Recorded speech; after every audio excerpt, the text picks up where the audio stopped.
بسم اللہ الرحمن الرحیم۔ تربیت جامع تعلیم میں خوش آمدید۔ آج ہم جمع اور تفریق کو سیکھیں گے۔ جمع کا مطلب ہوتا ہے کوئی چیز اکٹھی کر، اور تفریق کا مطلب ہوتا ہے چیز جو جمع کر لی تھی اس میں سے چیزوں کو نکالنا۔ ہم سکوں کی مدد سے یعنی کہ روپوں کے اوپر، سکوں کے اوپر ان دونوں جمع کو اور تفریق کو لاگو کریں گے اور اچھی طرح جمع اور تفریق کے جو ریاضی کی مسائل وہ سیکھ لیں گے۔ تو آپ دیکھ سکتے ہیں میرے پاس کچھ سکے موجود ہیں جس میں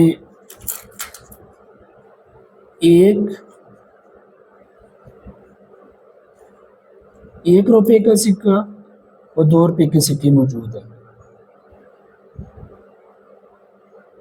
یہ 2 روپے کا سکہ ہے، آپ دیکھ سکتے ہیں، جبکہ میرے پاس دوسرا ہی سکہ 1 روپے کا یہ موجود ہے۔ ٹھیک ہے،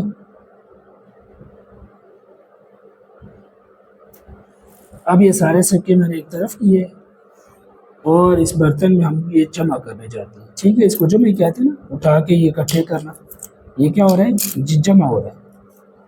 یہ میں ویسے آپ کو کر کے بتا رہا ہوں، یہ سارے میں جمع کر دیں، پھر ان کے آدھار کو جمع کریں گے اور جمع کو اچھی طرح سے یہ جمع ہوگی، اور جب اس میں سے میں نکالنا شروع کروں تو اس کو تفریق کہتے ہیں۔ ٹھیک ہے، تو سب سے پہلے میں نے یہ 1 روپے کے اور 2 روپے کے سکے کیا کر دیا، الگ کر دی تاکہ آپ کو سمجھ آ جائے۔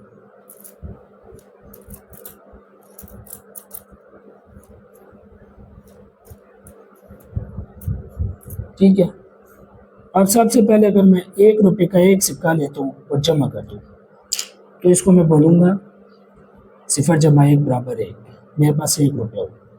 اب اگر اس میں 1 روپیہ اور جمع کر دوں تو یہ میں اس کو بولوں گا 1 + 1 = 2 کے، تو اب میرے پاس 2 روپے موجود ہیں۔ اب یہ میرے پاس 2 موجود ہیں، 2 روپے، اس میں اگر 1 روپیہ اور جمع کرتا ہوں تو میں اس کو بولوں گا 2 + 1 = 3۔ اسی طرح چلتا جاتا ہوں میں آگے، 3 + 1 = 4، 4 + 1 = 5، 5 + 1 = 6، 6 + 1 = 7، 7 + 1 = 8۔ اب ہم نے 8 روپے جمع کر لیے، اب ہم اس میں 2 روپے کے سکے جمع کریں گے۔ ٹھیک ہے، 8 روپے ہمارے پاس جمع ہو چکے تھے، اب 2 عدد جمع ہوں گے۔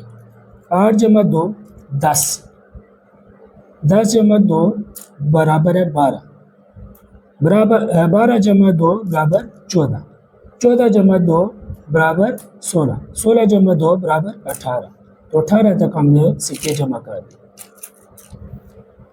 اب اس میں سے اگر میں نکالنا شروع کروں گا تو یہ منفی ہو جائیں گے۔ آپ کو معلوم ہے کہ یہ 18 روپے ہے، 18 روپے میں سے 2 روپے نکالیں، 18 - 2 = 16، 16 - 2 = 14، 14 - 2 = 12، 12 -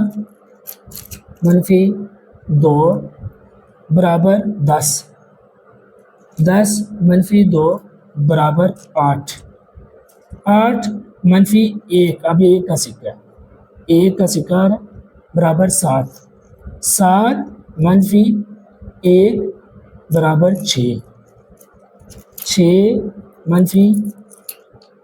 1 = 5، 5 - 1 = 4،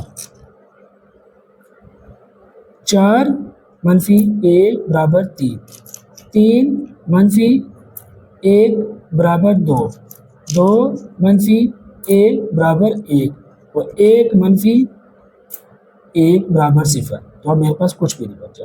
تو یہ تھا جمع اور تفریق کا سبق، اس کو آپ اچھی طرح سیکھ لیں اور گھر میں اس کی مشق کر لیں۔